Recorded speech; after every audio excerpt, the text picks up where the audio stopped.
아 근데 원장님, 제가 듣다가 약간 우려되는 부분이 하나 있었어요. 아까 샵인샵 얘기를 하셨잖아요. 네네. 지금 원장님이 사실 거의 다 설명을 해주시긴 했어요. 근데 제가 기억하기로는 많은 저희 업종 계신 분들이 샵인샵으로 들어갔지만 이게 그냥 나는 샵인샵인지 알고 있어. 근데 샵인샵 아닌 형태로, 그러니까 그 월세에 대해서 정확히 전자세금 계산서 등을 못 받아가지고 비용을 못 받는 분들이 많거든요. 그죠? 네, 맞아요. 네, 그래서 저는 이 얘기를 여기에서 좀 해야 되겠다라는 생각이 들더라고요. 여러분, 어쨌든 샵인샵을 할 때 사업자 등록을 하게 해줄 거냐 말 거냐를 꼭 확인을 해야 된다 했잖아요. 네, 그것과 동시에 그분이 전대업으로 업종을 추가한 다음에 저희한테 그 월세에 대한 전자세금 계산서를 끊어줄 건지 그거를 꼭 얘기해야 돼요. 왜냐면은 이거는 적격 증빙이라고 해서 세금 계산서, 카드 긁은 거, 현금 영수증, 이 중에서 카드 긁은 거는 신용카드 매출 전표라는 약간 전문적인 용어가 있습니다. 이 세 가지가 적격 증빙이라고 하거든요. 저희 원장님은 당연히 아시죠? 그렇죠, 알고 있습니다. 저희 원장님은 공부에 열의가 넘치시기 때문에 세금도 엄청 열심히 하시더라고요. 제가 얘기를 나눠봤는데 엄청 잘하세요. 네. 근데 이제 원장님도 아까 저한테도 그 얘기를 하셨어요. 그런 분들이 많기 때문에 비용을 위해서 꼭 이 월세에 대해서 세금 계산서를 받으셔야 한다 라고 분명히 딱 거기 얘기를 하셨어요. 근데 제가 거기에다가 조금만 더 추가할게요. 왜 그러냐면은 이 월세에 대해서 일정 기간은 내가 세금 계산서가 없으면은 당연히 비용을 못 받지만 굳이 받으려고 하면 종합소득세 신고할 때만 받을 수 있어요. 근데 가산세가 들어가죠. 또 부가가치세에서는 내가 비용을 아예 못 받아요. 증빙이 꼭 필요한 거예요. 그리고 요거는 세금이랑 조금 관계 없을 수도 있는데 어쨌든 내가 샵인샵으로 들어가는 그분도 임차를 하신 거란 말이에요. 그래서 그분이 해줄게 해도 건물주가 안 된다고 하면은 뭐 이건 사실 답이 없는 거예요. 그래서 2차적으로 한 번 더 확인을 해보시는 것을 꼭 권장드리겠습니다. 제가 이렇게 샵인샵 관련해서 세무랑 관련된 얘기를 하다 보니까 갑자기 우리 타임뷰티 절세와 관련해서 여러 가지 막 아이디어가 떠오르기 시작했어요. 뭔데요? 궁금하신가요? 네, 당연히 궁금하죠. 그러면은 지금부터 오랜만에 탱글대운의 절세 타임 시작하도록 하겠습니다. 일단 첫 번째가 뭐냐면은 이제 시작하시는 분들을 위한 얘기예요. 아직 시작을 안 하시는 분들에 대한 얘기인데, 일단 내가 사업자 등록을 시작하려고 하면 일반 과세니 간이과세니 뭐 이런 얘기를 많이 보실 거예요. 그런데 한 단계 넘어가면 간이과세가 싸다더라 이런 얘기를 많이 하거든요. 근데 저희 피부 미용업은 간이과세가 절대 안 됩니다. 이게 여기다가 플러스 또 뭐가 있냐면은 저희가 보통 간이과세자가 되냐 안 되냐 라고는 얘기를 할 때는 업종 얘기를 많이 하거든요. 근데 이 기준에는 사실 지역 기준도 있어요. 뭐 유명하게는 백화점 안에 입점을 했다더니 아니면은 종합 쇼핑몰, 그 다음에 상권이라고 하잖아요. 우리가 발달대 상권, 우리 입장에 맞게 얘기를 하면 발달대 상권이라고 제가 쉽게 얘기를 하겠습니다. 그런 쪽에서는 아예 간이과세를 하고 싶어도 안 돼요. 그래서 이 부분을 좀 명심하셔가지고 진행을 하셔야 되는데, 간이과세자가 안 되기 때문에 우리는 과연 무엇을 해서 절세를 할 것인가를 생각하셔야 돼요. 근데 이게 뭐가 있냐면은 제가 아까 샵인샵 얘기하면서 황 부장님 뭐 챙겨야 된다 얘기했죠? 적격증빙이죠. 적격증빙이죠. 적격증빙을 챙겨야 되는데 제일 먼저 챙길 게 그 인테리어가 뭐 사실 하시는 분들마다 천차만별이겠죠. 근데 이게 욕심이 생기면 생길수록 인테리어 비용은 꽤 많이 들거든요. 제가 원장님께 민망해서 말씀은 안 드렸지만 저희 지금 인테리어 보면은 꽤나 너무 예뻐요. 꽤 돈을 드셨을 것 같단 말이죠. 근데 이렇게 돈을 드셨는데 증빙을 못 챙기면 보통 인테리어 하시는 분들이 이 증빙을 안 끊어주려고 되게 많이 하십니다. 근데 안 끊으면 안 돼요. 꼭 끊으셔야 되고, 그 외에도 우리가 인테리어를 보통 업자한테 맡기기 때문에 인테리어비라고 하지만 그 외에 많은 것들 사잖아요. 두 가지입니다. 자, 내가 앞으로 홈택스에 사업용 카드라고 해서 개인카드 상관없거든요. 그런 거를 등록을 할 거야. 그러면은 그 등록하려고 한 카드를 이용을 해서 결제를 하거나, 두 번째는 지금 내가 사업자 등록이 안 됐을 수도 있잖아요. 그러면은 원래는 사업자한테는 세금 계산서를 발행을 못 해줘요. 그래서 법은 어쨌든 인테리어 하는 애들을 못 받으니까 너희 받게 해줄게. 그래서 저희 대표의 주민등록번호로 발급을 받을 수 있게 법이 규정이 되어 있습니다. 그렇기 때문에 이 주민등록번호로 해서 꼭 세금 계산서를 수취하시길 권장드립니다. 근데 제가 듣기로는 우리 원장님이 웬만하면은 카드 결제 이런 것을 지향을 해서 우리한테는 뭐 카드 결제하신 분한테는 더 혜택을 준다든지 그렇게 이제 운영을 하시긴 하는데 그래도 정말 어쩔 수 없이 현금을 받게 되는 경우가 있잖아요. 네. 그죠? 그렇죠. 이 부분을 좀 얘기를 해드리고 싶습니다. 저희 지금 원장님은 되게 잘 하시는 거예요. 뭐를 잘 하시냐? 카드 쪽으로 유도를 하는 거를 되게 잘 하시는 겁니다. 이게 왜냐면은 우리가 어쨌든 소비자를 고객으로 하다 보니까 어쩔 수 없이 현금을 받게 되는 경우가 생기는 거죠. 근데 현금을 받았는데 현금 영수증을 해준다고 했는데 극구 안 받겠다 하시는 분들이 있거든요. 그러면 이게 조금 안 좋은 점이 생겨요. 황 부장님 아시죠? 그게 이제 신용카드 등 발행세액 공제라고 하죠. 이게 뭐냐면은 우리가 카드로 매출을 받거나 현금 영수증을 발행해 줬어요.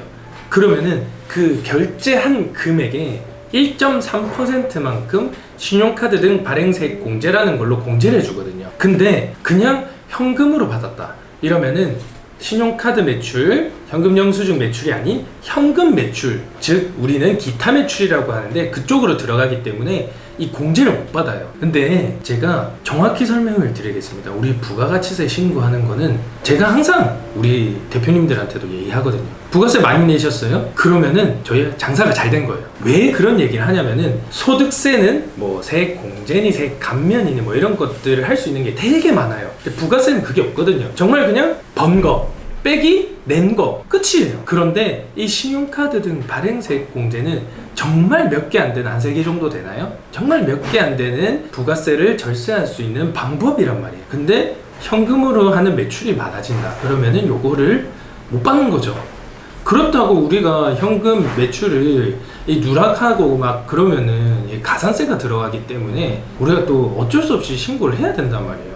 네, 그래서 굳이 신고를 해야 되는 거라면은 카드 쪽으로 유도하거나 현금 영수증을 발행해 드리는 걸 꼭 추천드리겠습니다. 그리고 제가 또 하나만 더 얘기할게요. 이 신용카드 등 발행세액 공제를 받으려면은 우리 카드 단말기 설치하잖아요.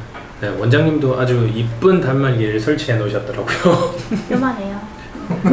귀여운 걸로 설치를 하셨는데 요거를 설치할 때 저희가 카드사에 연결되는 그 카드사가 어딘지를 좀 아셔야 돼요. 이게 왜 그러냐면은 이 신용카드 등 발행세액 공제를 해주는 곳은 좀 어려운 얘기지만 여신금융업법에 등록한 결제대행 업체를 꼭 저희가 선정을 해야만 이 신용카드 등 발행세액 공제를 받을 수 있는 부분 정확히 숙지하여 주시고 내가 그걸 어떻게 알아 하실 수 있잖아요. 그냥 네이버에 검색하면 요즘엔 되게 생각보다 편하게 나와요. 네이버에 검색하면 지금 뭐 2021년도 기준으로 어디가 등록돼 있다 이런 거 나오거든요. 네, 그래서 그거 한 번만 하시고 카드기를 설치하시는 거를 권장드리겠습니다. 아 원장님 근데 제가 궁금한 게 저희 실장님 계시잖아요. 네. 저희 실장님에 대해서 4.3을 뗄 수도 있고 4대 보험을 뗄 수도 있는데 혹시 원장님은 지금 어떻게 하시나요? 저희 실장님 같은 경우는 사대보험으로 해서 진행하고 있습니다. 아, 4대 보험을 하고 진행을 하시는구나. 요거를 조금 헷갈리시는 분들이 있어요. 같은 직원인데 뭐 3.3은 뭐고 4대 보험은 뭐야?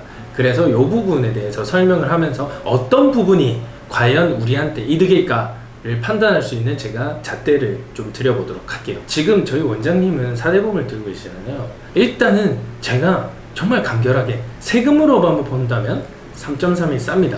근데 사실 이거는 법에는 어긋난 거예요.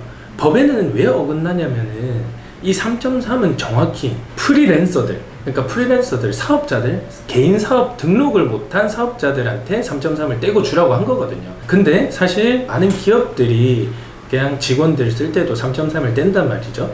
그래서 지금 3.3과 4대 보험에 대한 얘기가 나왔는데 3.3의 장점은 뭐냐면은 사실 이 4대 보험 쪽보다는 이 3.3 쪽이 그냥 딱 세금만 봤을 때 더 싸요. 좀 요런 단점이 있죠. 뭐가 있냐면은 사실 직원에 관해서 우리가 4대 보험 공단, 중기청이라던가 이런 데서 많은 곳에서 진행하는 직원과 관련된 지원금들이 있거든요. 두 번째는 뭐냐면은 혹시 황 부장님 네. 내일 배움 카드 아시나요? 전 나라 사람 카드밖에 모릅니다. 저도 사랑합니다. 네. 내일 배움 카드가 뭐냐면은 어쨌든 저희가 직원으로 있으면서 나중에 네일샵을 차린다, 미용업 관련해서 뭔가를 차린다 하면 배우셔야 되잖아요. 당연히 원장님 밑에 계시면은 저희 원장님은 알아서 잘 가르치실 거지만 그렇게 또 거기서 배워야지 면허증을 취득하고 할 수 있기 때문에 그 직원으로 있으면은 그 네일 배움 카드를 사용할 수가 있는 거거든요. 맞아요. 네. 그렇기 때문에 직원 입장에서 두 번째 내일 배움 카드가 엄청 좋다는 거. 그래서 4대 보험이 3.3보다 좀 좋은 거 있고, 그 다음에 또 뭐가 있냐면은 우리가 경력을 인정을 받고 싶을 때가 있어요. 뭐냐면은 일반적인 요거는 우리 업종을 떠나서 모든 업종이 다른 회사로 이직을 한다. 그때 경력을 인정받기 위해서는 국민연금에서 네네네네. 그 막 이직하면은 그쵸, 경력 그쵸. 증명해라고 그 네네. 뽑아라 그러잖아요. 네네. 네, 그거를 4대 보험을 들었을 때만 뽑을 수 있지 3.3을 들었을 때는 못 뽑기 때문에 우리가 경력 인정을 잘 못 받아요. 그런 차이가 있고, 뭐 물론 다시 말하지만 4대 보험이 조금 비쌀 수는 있어요. 근데 지원금을 제대로 잘 알고 이 직원에 관해서 고용과 관련해서 지원금을 잘 받으시고 잘 이제 신청을 하신다고 하면은 더 이익이 될 수 있는 거죠. 참된 사장님들이라면은 4대 보험을 들어주시는 분들이 참된 사장님이시겠네요. 당연하죠. 그죠? 그 저희 직원 이거 말을 되나 네. 모르겠는데 저희 직원분 같은 경우는 중기청에서 네. 그 대출 제도를 이용을 해서 네. 지원세를 좀 저렴하게 얻었어요. 근데 그거 같은 경우는 네. 4대 보험이 아닌 직장으로 있으면 나중에 그 대출 제한 리미트가 풀어질 수도 있기 때문에 저는 저희 직원을 위해서 계속 4대 보험을 유지할 생각입니다. 네, 직원을 위해서라도 4대 보험을 하시면 좋다라는 얘기를 해주셨네요. 네, 이렇게 우리 화인뷰티 김미애 원장님을 통해서 우리 화인뷰티는 어떤 곳인지, 피부 미용업을 하려면 어떻게 단골 유치를 하고 어떻게 또 마케팅을 하는지, 돈은 얼마 드는지 정확히는 안 해주셨지만 우리가 창업을 할 때 어떤 순서로 어떻게 하셔야 된다든지 이런 많은 부분을 얘기해 주셨는데 정말 오늘 유익한 시간이었습니다. 원장님은 어떠셨나요? 저는 좀 많이 떨리고 네. 두서없이 얘기한 것 같아서 많이 도움이 됐는지 모르겠지만 만약에 뭐 자세한 얘기라든지 창업을 했을 때 어려운 부분이 있다고 하시면 저희 그 카톡 채널이 화인뷰티 검색하시면 저희가 어느 정도는 완벽하게는 아니지만 도움 드릴 수 있는 선에서 도움 드리겠습니다.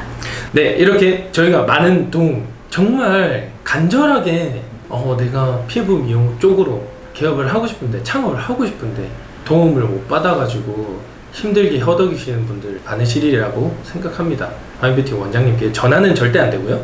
네, 카카오 채널에 한번 문의를 주셔가지고 좀 도움을 받으시는 것도 좋다고 생각하고, 저희는 또 지금 예약이 밀리셨는데 계속 이렇게 있을 수 없잖아요. 빨리 사라져야 되거든요. 그래서 빠른 인사 드리겠습니다. 그 시기 전에 좋아요, 구독, 알림 설정까지.